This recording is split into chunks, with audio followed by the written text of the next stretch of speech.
Well, a new group is countering the Black Lives Matter organization. It's called Every Black Life Matters. And Kevin McGary, the founder and president of the organization, joins us now. Good morning.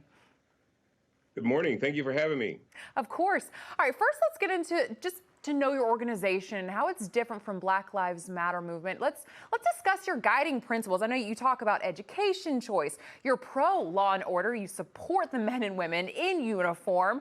You do not condone violence. Can you please dive into that a little deeper?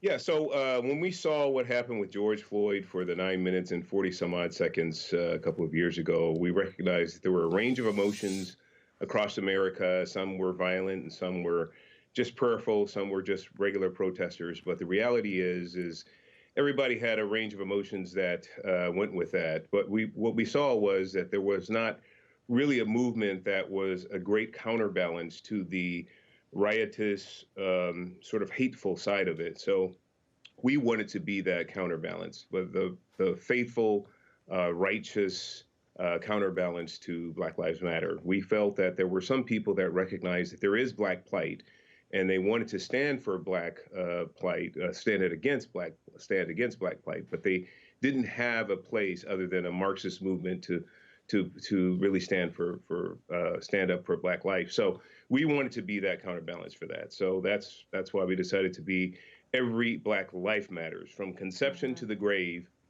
we stand for Black life. So that would mean from the womb to the tomb in every phase of Black life in between. And so we stand for early childhood development, all of the various phases, including fatherhood, including school choice, including all of the various phases of Black life in between. And this is why it's so critical for us that we stand against critical race theory. We stand for on this critical day that we commemorate the accomplishments and the dreams of Dr. Martin Luther King. This is the time that we stand for the principles that he stood for, which is we don't begin to look at people based on the color of their skin. Yeah. This failed us before, and it's going to fail us again if we go down this very negative path that's going to divide us. We need to stand for the things that worked. And the things that worked over the past 40 some odd, 50 years is what Dr. Martin Luther King taught us. And when he said, look, we need to begin to see one another based on the content of one another's character. That tells us a lot about people. Yeah. And yeah. And I'm sorry to interrupt, but you just a minute ago, you brought up critical race theory. So yeah. In your opinion, is the current administration helping or really just hurting the Black community with some of the things they're implementing?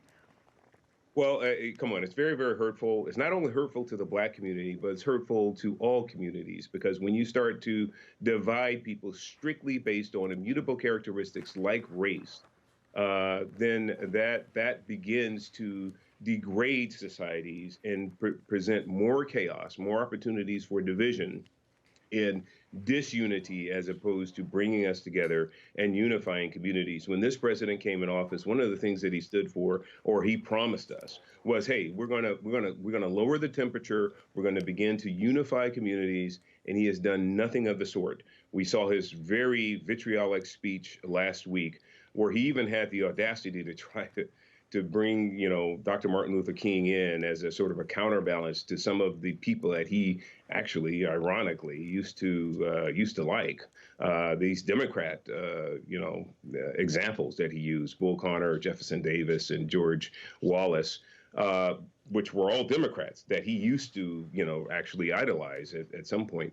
But, I digress. But, the point is that this administration has done more to actually, because they've embraced critical race theory and encouraged critical race theory and encouraged those organizations that teach critical race theory and encourage it throughout our military institutions and all of our other federal institutions.